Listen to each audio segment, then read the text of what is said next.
The reason for the emotion is because we make it all like relationship is like life and death. And you think about it, it's because our deepest fears are there. Who else can make you feel completely insignificant and unloved more than the person whose love you desire most?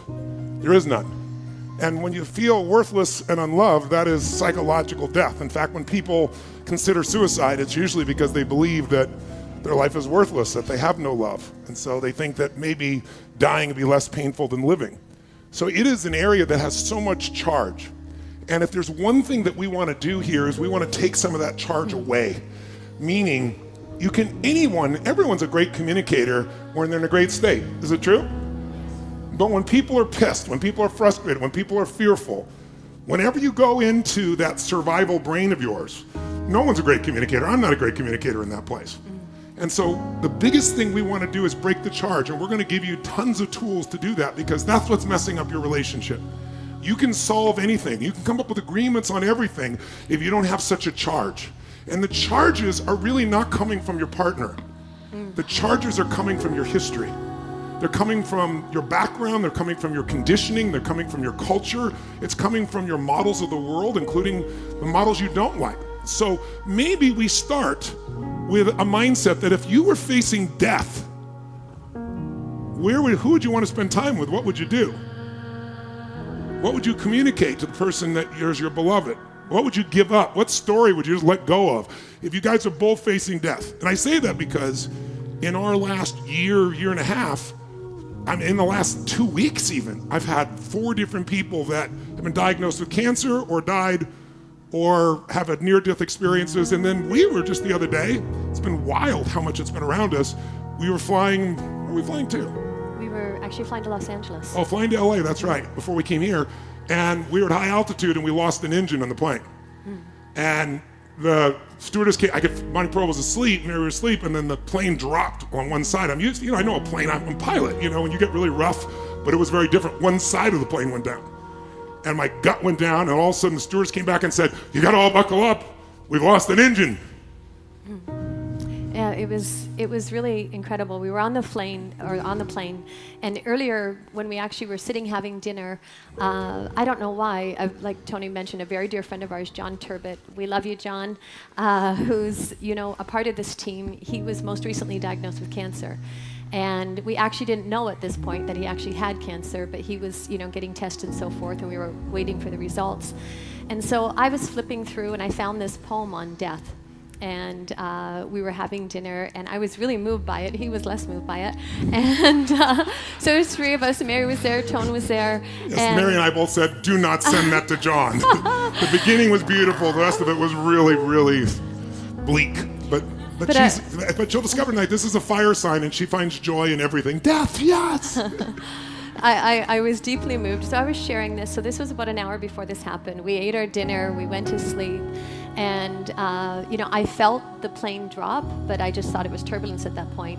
And the airline stewardess came and she knocked on, she tapped on me and said, "Listen, you guys need to come and buckle up." She said, "We've lost an engine and we need to have an emergency landing at the first airport." And so it was just, and I said to her, I said, "Is this real? Like, is this really real?" And she says, "It's very real." And so, we all got up and we sat in our seats and we buckled up. And in that moment, a text came through, and our dear beloved friend John, we just found out he was diagnosed with leukemia. And so the death of ourself, or the possibility of the death of ourself in that moment, plus just reading his own experience, we sat there, we looked at each other, we held hands, we prayed. We shared just how deeply we loved each other, and it just struck me how incredibly peaceful it was.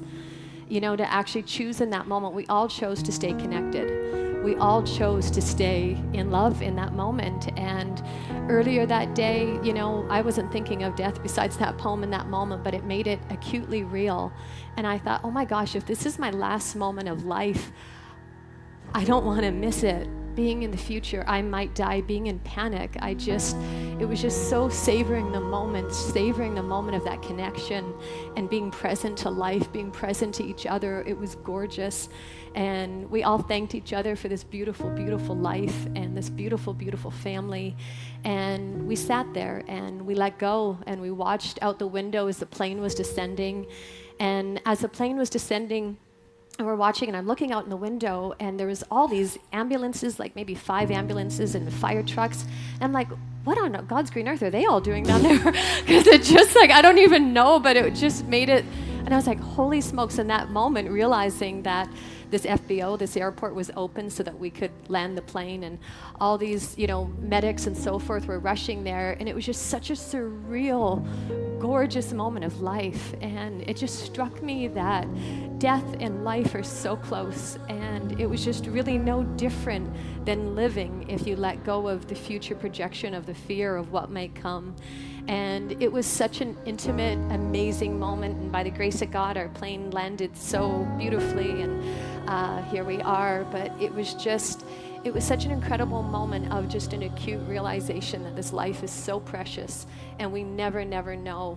And to love at that level, to choose love each and every day, to choose love with your beloved. It's like one thing to say, I love you, and it's another thing to actually offer that currency, to actually offer that presence, to offer that joy, to offer that connection to each other, to your beloved, rather than the expectation what they should be giving us.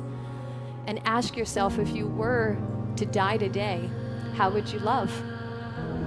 How would you give to everyone in your life, not even just your beloved, your parents, your children, to actually show up and expose your heart and give all of you in that moment? I think it's what we're really destined and called to do. And I had the privilege to live that truth with this man and my family and Mayor the other day. It was so incredibly gorgeous, and it hasn't left me. I felt it changed me as a human being, and I was humbled, and I was ripped wide open we were ripped wide open to the gift of life. And don't let or allow life to come with a death sentence, and at that moment start to live. And we've had the privilege of the humbling experience of that with our own bodies in this last couple of years of our lives, and it wakes you up. So we're here to wake you up together, that we can all wake up together to just how beautiful it really is, and to love so completely and totally and leave nothing on the table. I think it's our destiny to love at that level. So It's true. Thank you. I love you.